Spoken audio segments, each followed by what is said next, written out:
So you have to be very careful not to burn bridges prematurely because you have no business being in that room in the first place. Not yet, right? Welcome to Multifamily Insights. I'm your host, John Casman, and I'd like to thank you for joining us for another great episode. If you're enjoying the show, do me one quick favor and leave us that rating and review. It helps us learn more about what you love about the show, but also gives us some feedback to help it work harder for your investing goals. And if you haven't done so already, make sure you hit that subscribe button so you don't miss an episode. We've got a great show today. We're going to be talking to Fernando Angelucci.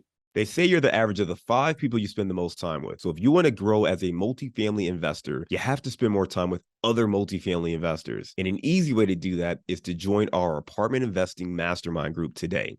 Just go to casmancapital.com and click on the mastermind button. Now, as a part of this group, you'll get access to expert trainings, group coaching calls, industry news and updates, as well as all of our webinars and workshops, including our 3-hour workshop on raising capital. Again, if you want to be around other multifamily investors that can help you scale your portfolio today and grow your network, make sure you're a part of the Apartment Investing Mastermind. Just go to casmancapital.com and click on the Mastermind button today.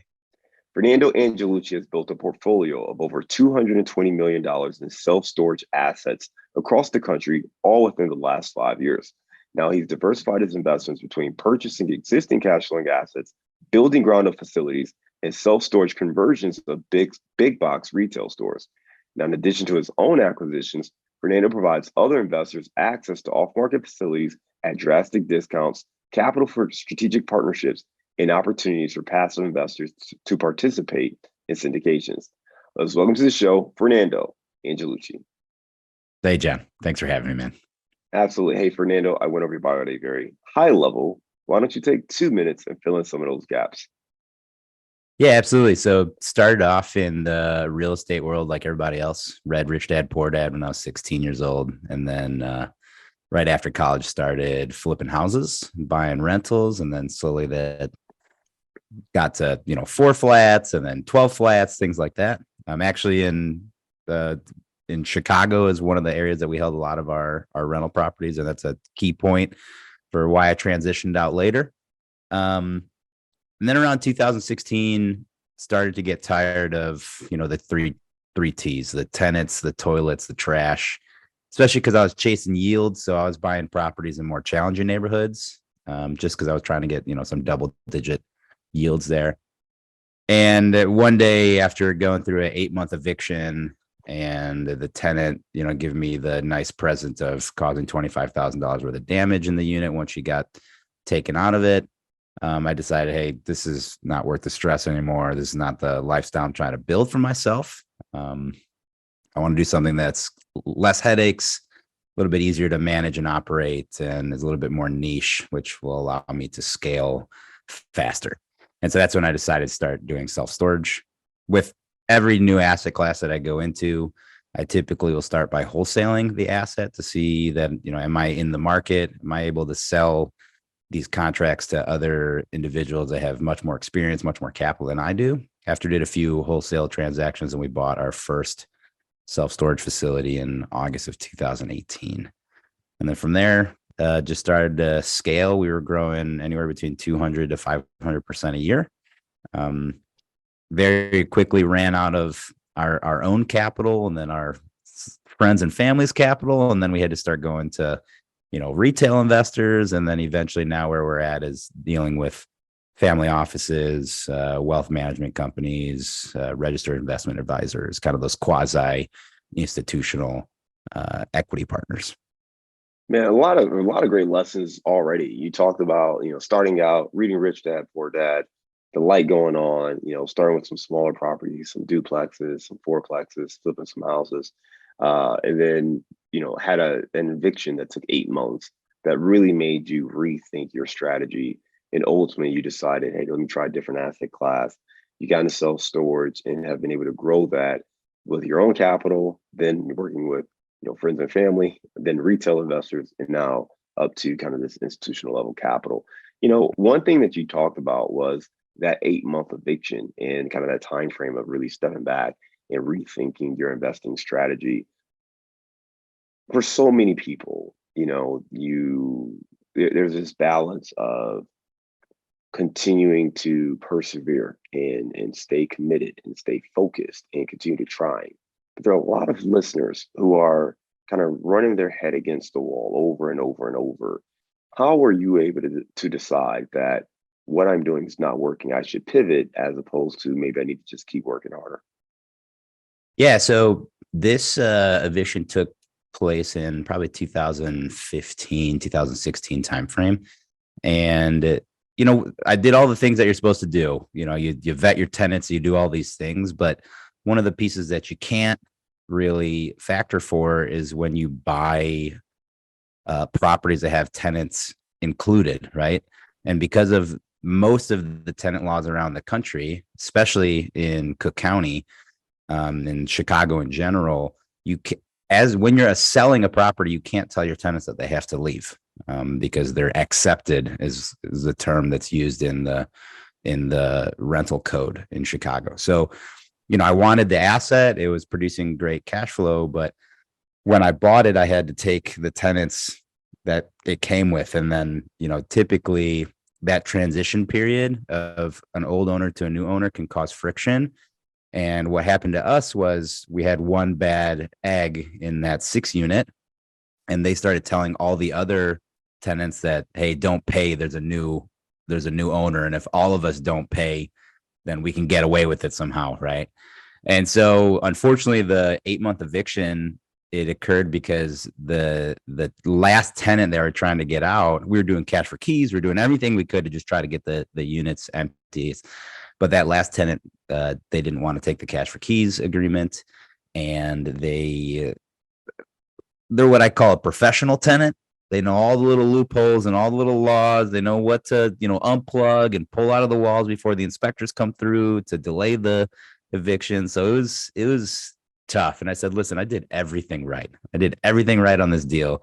And the only thing I didn't do right was I bought a property that wasn't vacant, which is difficult to do, especially in that time, and especially now in this economy.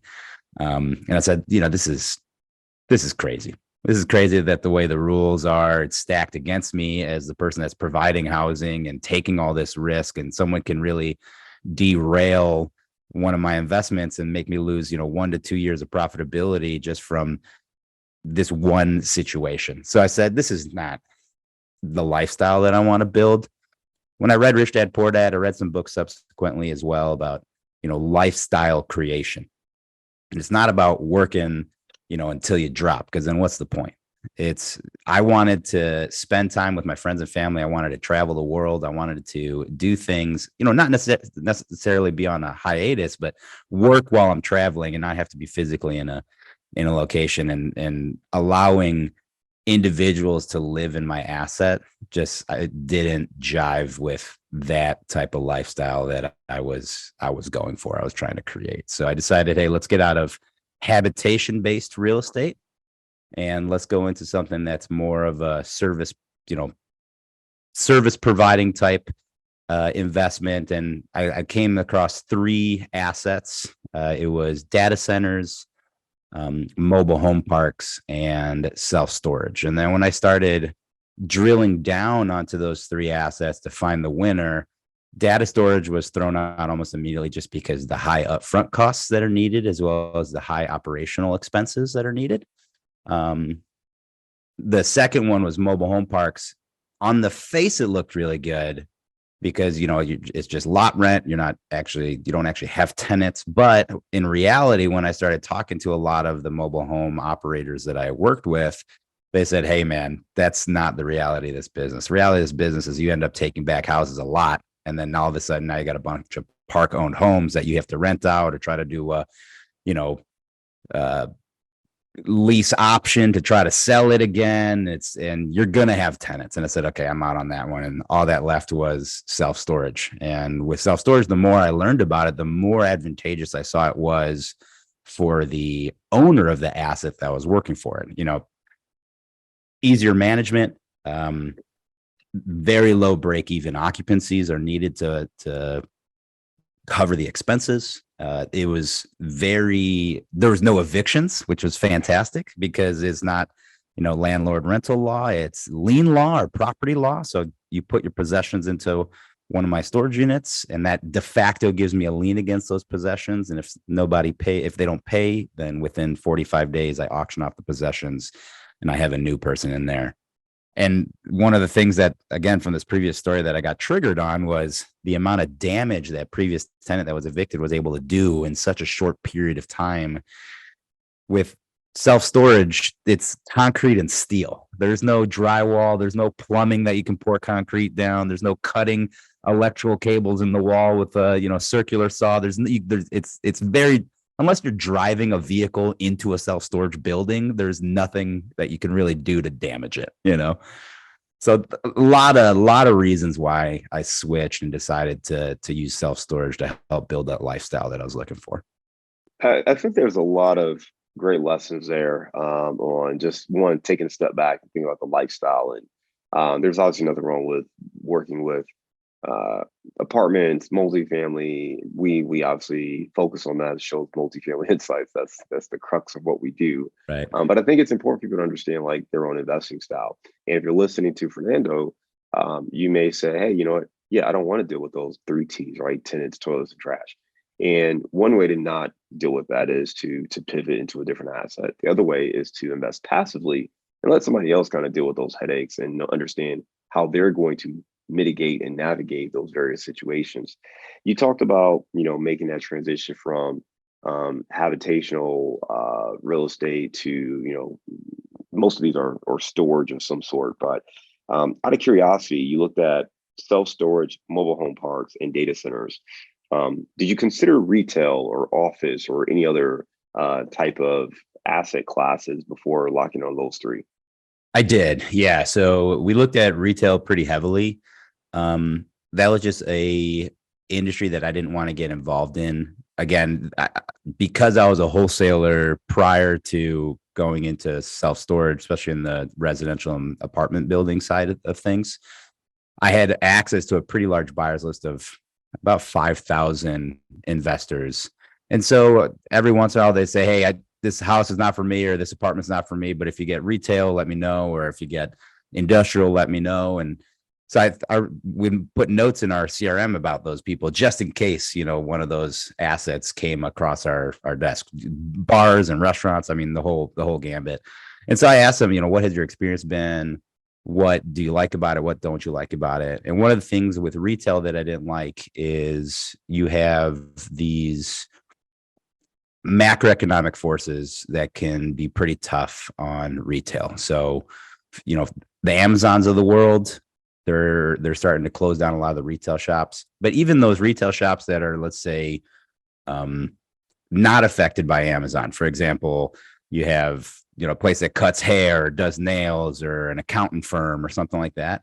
Those are typically swayed by how the public spending power is at that time. So in recessions, they don't do very well because they're service based versus, say, self-storage is a counter-cyclical asset. It does very well during recessionary times because people are downsizing or upsizing, or they have to move to a new location for a job. Of course, you have all the D's that are not that great, death, divorce, those types of things. So storage is always being used, whether it's in good times or in bad times. So I like the fact that it was kind of insulated from these market cycles that you get. Same thing with some of the other assets that we looked at, medical office. What else did we get pretty serious on too? Industrial, I looked at industrial as well, and kind of some of those pressures from larger operators. So when I fell to storage, I liked, for my investing profile, I like the ease. It's not a very complex business. It operates pretty quickly. And one of the things that I liked is that it's all on month-to-month contracts. So unlike, say, an industrial contract where you have a 10-year lease, and once that lease is signed, regardless of what inflation is, you have that set, 2% increase in rents or 3% increase in rents per year. Well, in the last 3 years, inflation has been hitting double digits. So now those locked in rates, they're on the losing end of that. So that was one of the reasons why we liked self-storage, because of the flexibility, the ease of operations. It also has a very high sticky factor, which we like because of the cost is so low. So as opposed to someone renting, say, a retail spot that's $5,000 a month or $10,000 a month rent, each one of these tenants, they're paying $50 to $200 a month. So if times get tough, it's pretty easy to say, okay, let's keep this one, but let's look at the big items that we can really shed that's going to make a difference on when we have to tighten up because whatever's happening in the economy.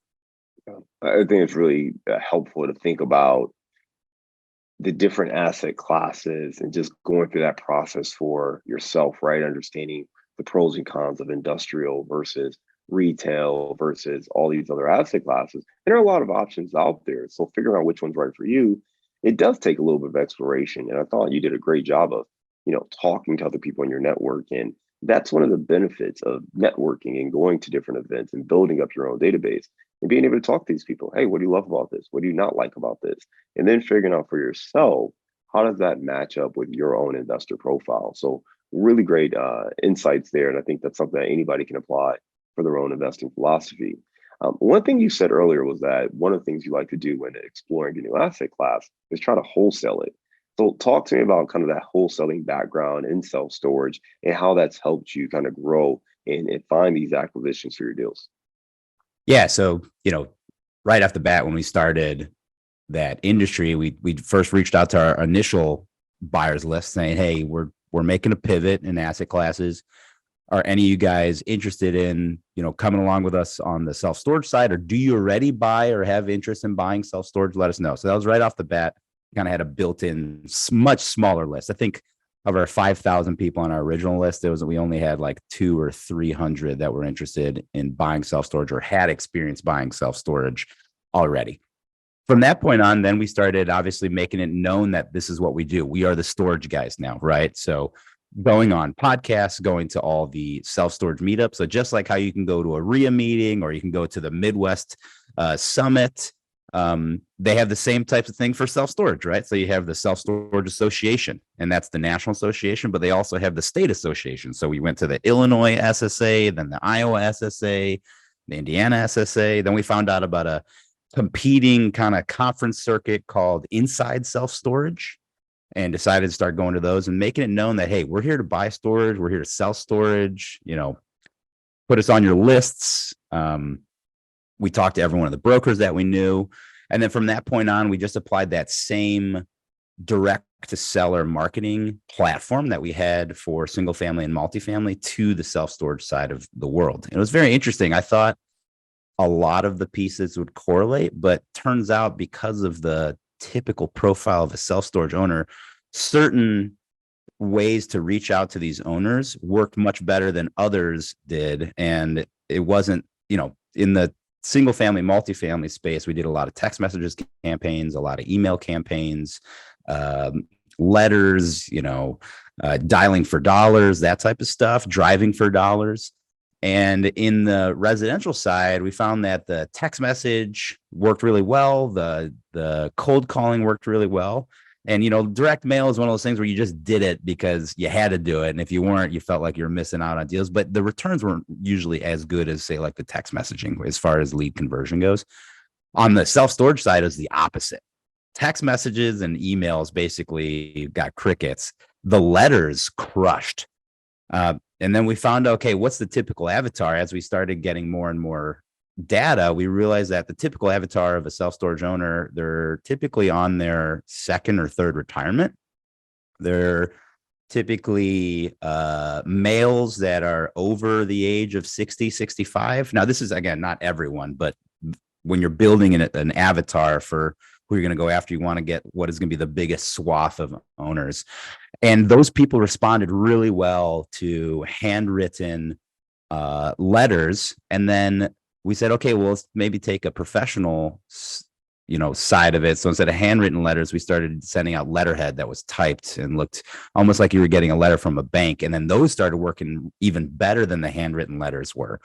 So once we started getting the leads in, then I had to get these things under contract. And that meant I had to learn how to underwrite them. I had to learn what questions to ask and how to ask the questions appropriately. So it didn't sound like I didn't know what I was doing and immediately lose that credibility. So say on, with single family and small multifamily, those people typically own those not because it's a business, but because it was just like a life choice. So they don't know what the appropriate questions to be asked are. Whereas when you're a self-storage owner, even a small self-storage facility is over $1 million, right? So you're already in a high ticket item. And if you start asking the wrong questions, immediately you lose credibility and they just hang up the phone on you because they don't want to waste their time. So you start having to learn the insider lingo. Like, how many net rentable square feet do you have in your facility? Not necessarily the number of units, which is important, but that's not how you're going to value it, because you can have a 100-unit facility that's all 5x5s, or you can have a 100-unit facility that's all 20x40s. And that's a 10x difference in valuation, right? Basically being able to read P&L. So that's one of the things that we brought over from the more, middle market multifamily side. It's, these things trade on cap rates. They trade on income and expense performance. Is there value add potential? Is there expansion potential?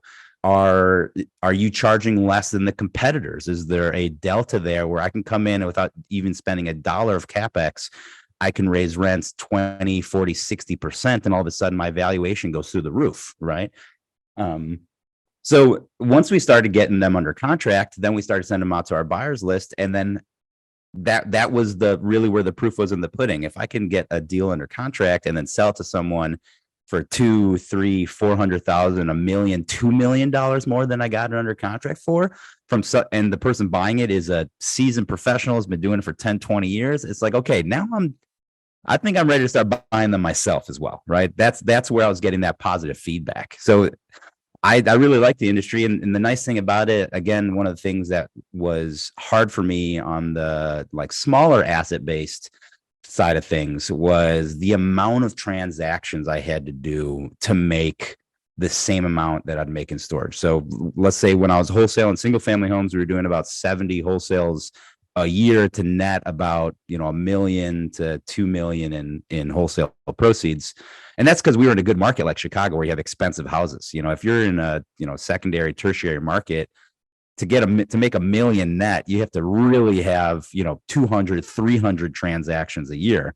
Whereas on self-storage, last year I closed one deal. It was 2 facilities in one transaction where we netted a $2 million assignment fee, right? So the volume, again, going back to that lifestyle, I want to be able to travel. I want to be able to spend time with my family and friends. I don't want to be working those 70, 80-hour weeks that I was when I was in residential and small multifamily. That's incredible. And you just gave some great insight. Just to play some of that back, you talked about, one, recognizing that the wholesale background is very helpful, understanding that buyer's list, starting with what you have. That's the first insight. The contacts you have are the contacts you have. Start with those individuals, identify the ones that are in the space you're trying to get into, talk to them about it, get them on your list, and start reaching out.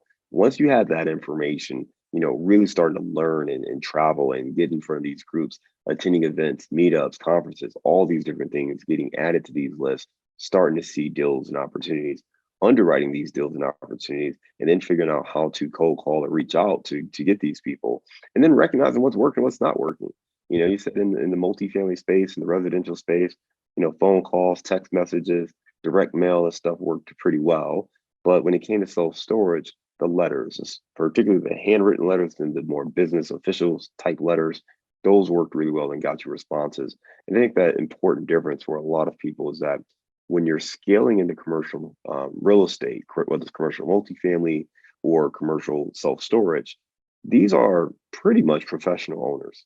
So they're going to know, if you're asking the right questions, if you're sophisticated, if you're credible, based on what you're asking them.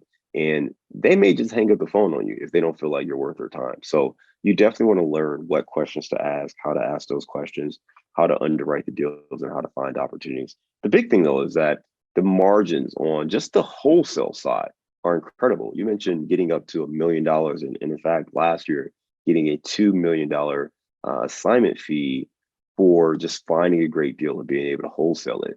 Now, I imagine you don't do that every day. That's probably No, atypical, but nonetheless, that still shows the potential and the upside in having an approach like this to be able to create that kind of value, just wholesaling it, not dealing with the tenants, no 8-month eviction here, just finding a great deal and then finding another investor who wants to take it to the finish line. So, right. what advice would you have for anyone who is looking to maybe, replicate your experience and get these bigger wholesale checks and ultimately, own these self-storage facilities themselves? Yeah, so I think it's important to highlight the fact that wholesaling is not the end all be all strategy. It is a tool in the tool belt to monetize, or at least to try to monetize every lead that comes into the funnel. So whether it's we buy it and hold it, or we buy it, fix it, and then flip it within a year, whether it's we wholesale it or we list it, or we partner with a professional broker that will list it for us and cut us in on that commission. It's just one of the tools in the tool belt. When it comes to getting to where we are, I think the biggest thing is just to be known, right? The people that get seen are the ones that get deals. So for us, we decided about 3.5 years ago to go on this very serious information campaign. So one of the pieces that I didn't tell you, which is the best way that we get deals nowadays, almost 40% of the deals that we get come from what we're doing right now, podcasting. I'm podcasting and speaking engagements where I am reaching out to people that are in that sphere, self-storage sellers, self-storage buyers, owners, brokers. If they see, oh, John's got a podcast where he's interviewing somebody that does self-storage happens to be one of my keywords that searches through all the podcasts, and this podcast shows up, he's going to listen to my, or she's going to listen to my podcast with you. Right. That's number one. And that's making sure that everyone knows you're doing deals, you're trying to do deals.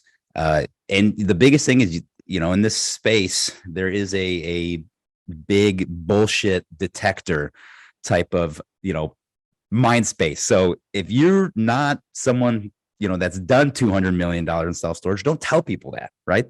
Be straight up and tell them, listen, I'm just getting started. I'm pivoting out of a different asset class. And you'd be surprised at the amount of people that want to help you succeed just by telling them, hey, I'm getting started. I'm looking for people to help me out. The amount of support system. That's one of the things that I found was amazing about this industry is how open it is compared to, say, going to like a multifamily conference or a retail conference where everybody's holding their cards really close to their vest and they don't want to give away the secret. In our industry, everyone's there to help. We're telling each other what's working for us, what's not working for us. It's very interesting vibe, if you will, compared to, say, like a commercial multifamily conference where you're dealing with a bunch of hedge fund big wigs and everyone's trying to get that little 1% up on the other person so that they win.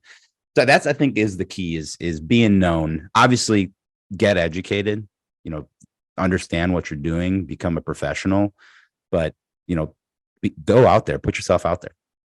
I love it, man. Great insights there for anyone looking to get started. Is one, be authentic with where you're at in your journey, talk to people, and just get network, talk to people. The more you do that, the more you get out there, the easier it's going to be. And it's almost like that law of attraction where once you're telling people this is what you're working for, doors just kind of open up.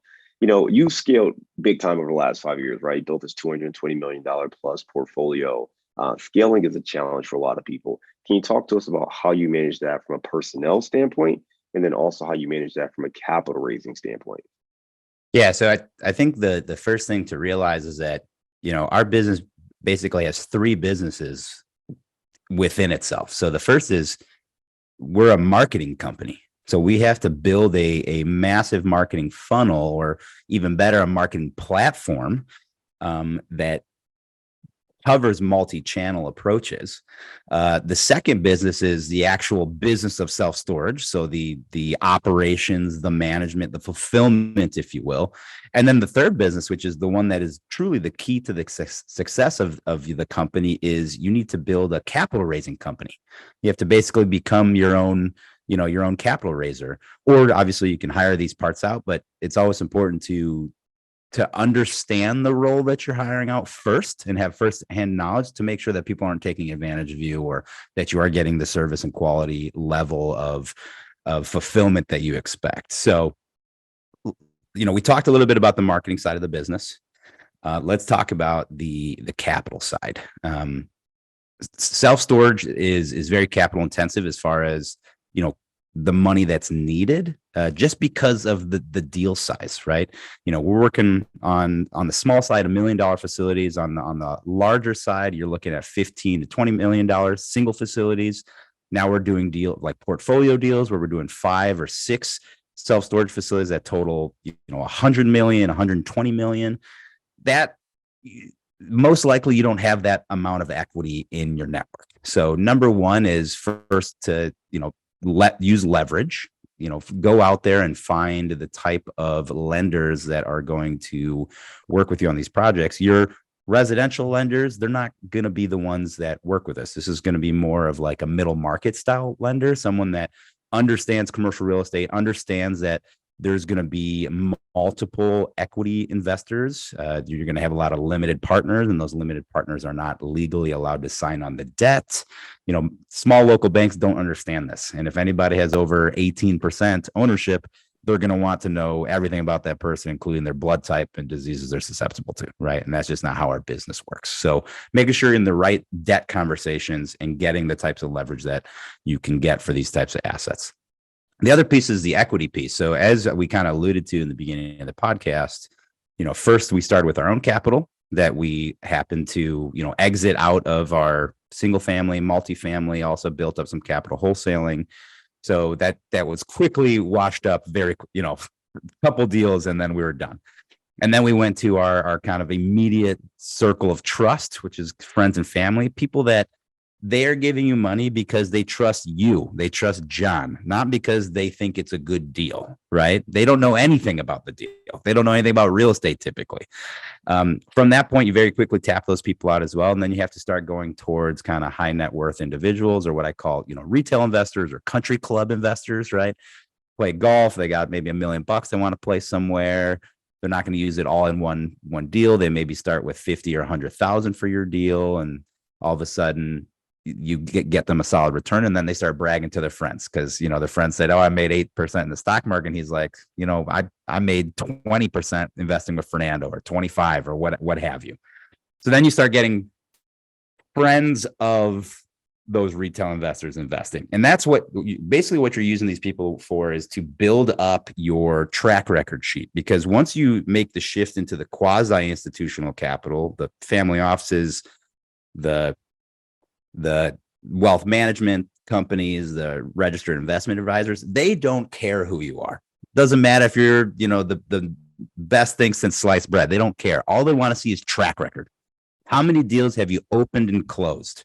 And even if you've done 6 deals, but all 6 deals are still in process because they're all 5-year terms, they're going to say, "Hey, man, come back in 5-6 years once you've closed all these deals so we can see performance from beginning to end." So once you get to that point, you can point to a track record where, for example, we are at the point where we've done 46 self-storage deals across 25 states.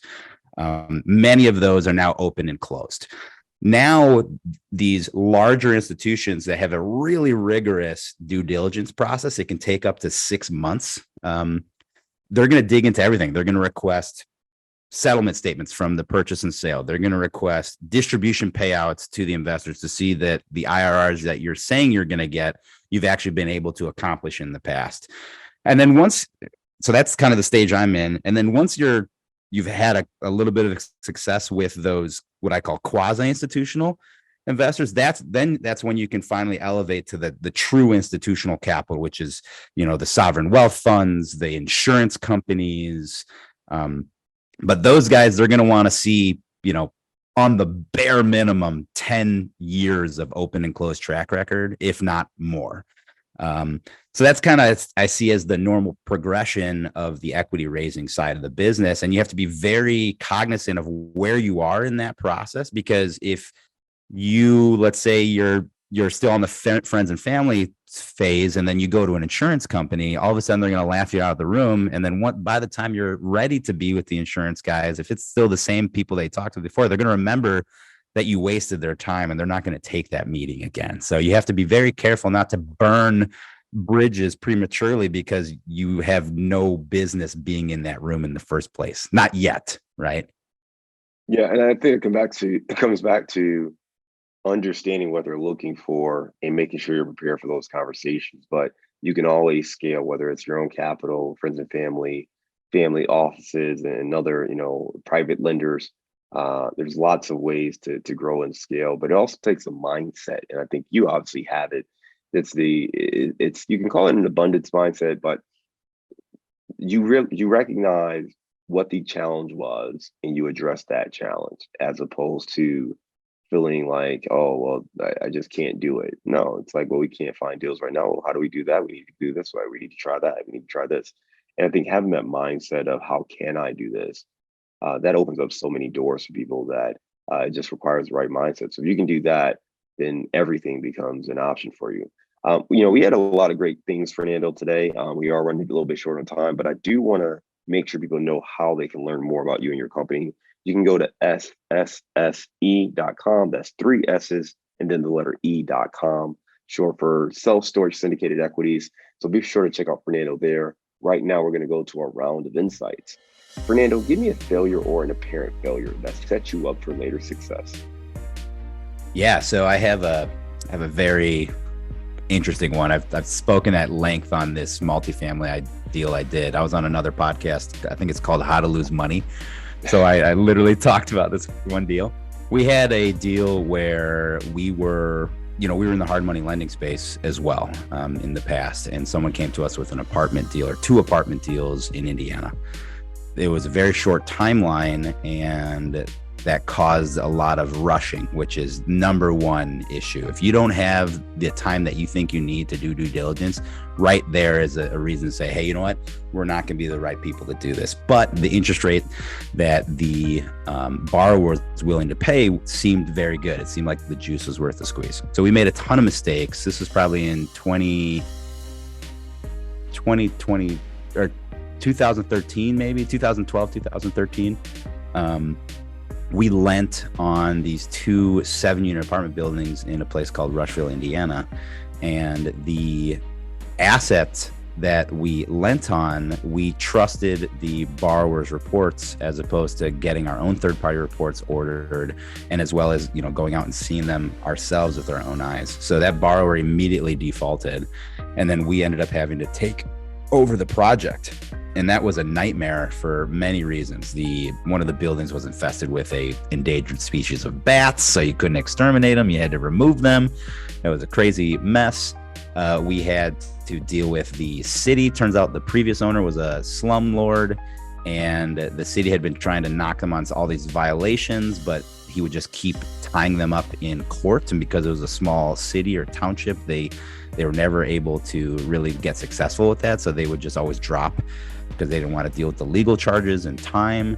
And in the end of the day, I think I lost over $180,000 on that deal. And it taught me so many lessons about, take the time that you need, do all the due diligence. Even when you think you got all the due diligence, do some more. Triple check with the municipalities. I mean, I can go on. I did an 1.5-hour podcast on all the lessons I learned on that deal. So if people want to really hear about it, go there. But that was also one of the reasons that deal was fresh in the back of my mind when after this one eviction case happened in Chicago, I said, you know what? I'm starting to see a trend here, and let's just switch into self-storage. And a lot of the issues that we had in that one deal in Rushville, Indiana, they just don't exist in the self-storage asset just because of the way the laws are done and how the rent is paid and how evictions are handled or auctions are handled. So that's my Rushville, Indiana deal. It's funny to this day, and me and my business partner Steven, anytime something starts coming our way and it seems like a shiny object syndrome type thing, or something's moving too fast, we always say, hey, let's stop. Is this a Rushville situation? And it's like, you know what, you're right. And then we cut everything. So Sounds like you do annual company retreats in Rushville, right? Yes. All right. Give me a digital or mobile resource you recommend for your business. Oh man, Audible, number one. Audible. A man who reads or a woman who reads, you're always going to be ahead. You always got to be learning. I think on my Audible right now, I have 218 books, maybe. Let me see, I can pull it open. 218 titles. And so when, most people, they listen to music when they work out, or they, watch TV at the end of the day, I'm typically reading, because I find the insights I can get from reading books about business or sales or scaling companies, traction, good to great, the E-Myth, even reading biographies of people that I'd like to, follow in their footsteps, like the person that runs Blackstone, or the person that runs Bridgewater Capital, Principles, Ray Dalio, Sam Zell's book. These are all books about real estate magnates and business magnates, and they have a lot of amazing lessons that they've learned over 50, 60, 70, 80 years of life, that you basically get a cheat code. You don't have to go through the same experiences they did to learn those lessons. You can learn from them. It's compounding of information. So I'm going to say Audible. That's a great segue for our next question. Give me the book you've recommended or gifted the most in the last year. This is a tough one because I have so many. I love giving people books. It's like one of my favorite things to do. If you're trying to grow and scale a company, you need to listen to Traction by Gino Wickman. If you need help with sales or personal relationships, I would say read Chris Voss's book, Never Split the Difference. And then one that's not business related, and one of the reasons why I've been traveling for the last year on a long-term travel, is Vagabonding by Ralph Potts. It's vagabonding, and then the subtext is the forgotten art of long-term world travel. All right. Give me a daily habit that helps you stay focused on your goals. Time blocking, number one. So I see this mistake done by so many people, where the very first thing they do when they get to work is they open up their emails. That destroys productivity, because now you're working in a reactive mode as opposed to being proactive. So what I usually do is the night before, I will sit down, and before I go to sleep, I'll usually have a like index card or a notes app, and I'll give myself 3 to 5 tasks that I need accomplished the next day. And if I accomplish one of them, then my day is a success. And then what I'll do is I'll go into my calendar and I'll time block them. So I'll say, okay, tomorrow I need to put together the, return and equity deck for this 5 property development syndication I'm doing. That is going to take me roughly 6 hours. So then I find the 6 hours in my schedule, and I put them in there. And during that time, I'm not doing anything else. My email is not open in front of me. I usually will turn off my Wi-Fi. I'll turn off my cell phone, or at least put it on Do Not Disturb. And that is all that I'm focusing on.